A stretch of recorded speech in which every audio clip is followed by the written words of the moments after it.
እዚህ እኮ ያለሁበት ስሜት ጥሩ አይደለም። በቃ አለ አይደለ በየቦታው እየሄዱ ለመሳቅ ለመዝናናት ምናምን እሞክራለሁ እንጂ ያው አዘናችሁን ድክመታችሁን ወታችሁ ብታሳዩ ምንም አይነት ነሰሰሪ ነገር ጥቅም ያለው ነገር አይደለም።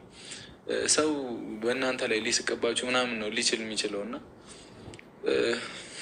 እኔም እኮ ይደክመኛል፣ እኔም ይሰበራሉ እግዚአብሔርን እኔም ይሰማኛል። በቃ እሱ ያለችበትን ስሜት ሁላ አታፈቅራትም አንተ ምናምን እንዴ ቴክስት ይገባልኝ ነበረ።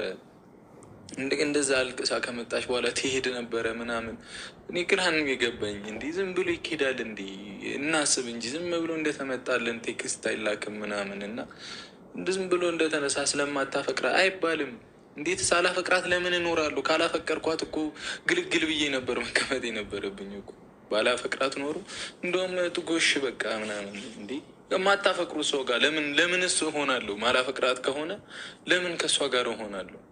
እንዴት ነው ማላፈቅራት ከሆነ ምን ጥቅም? እኔ እንዴ ለምን እንትን እየተባባልን እየጨቃጨቀን ምናምን እያልኩ እኖራለሁ? ለምንስ አስመስላለሁ? ማላፈቅራት ከሆነ የኔ ማንነት የገባቸው አልመሰለኝም። ማላፈቅራት ከሆነ ሆይ እንዲህ ፍቅር ጥያቄ ያቀረብኩላት ምናምን እኔ አፈቅርሻለሁ ያልኩት እኔ ነኝ። ላይክ እሷን እዚህ ጋር ማውራቱ ነሰሰሪ ነገር አይደለም። ግን ለምን ካላፈቀርኳት ከሀይሚ ጋር ብውል ባልሆን ምናምን ከሆንኩ እንደውም እኮ እሷ ህይወት ላይ እየጫወኩ ነው የሚሆነው። እኔ ደግሞ የሴት እንባ እንዲኖርብኝ አልፈልግም። ብዙ ጊዜ ተናግሬያለሁ። የሴት እንባ እፈራለሁ። እኔ በጣም ነው የምፈራው የሴት እንባ።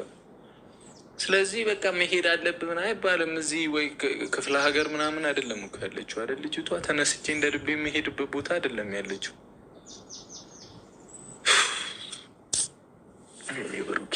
አንዳንዴ ግን በእውነት ቴክስት እንኳን ስንልክ ሚዛን ወይ አትላኩልኝ። በቃ እግዚአብሔርን አትላኩልኝ። ለምን ቴክስት ልኩልኝ ያላችሁ? በቃ ባፈቅራትም ባላፈቅራትም ለእኔ ነው አይደለ? በቃ ተውት፣ ለራሳችሁ ያዙት፣ አትላኩልኝ። እኔም እኮ ስሜት አለኝ። እኔ ይደብረኛል። እግዚአብሔርን የሚያፈቅር ሰው ሌላ ምን እንደሚሆን አልገባኝ።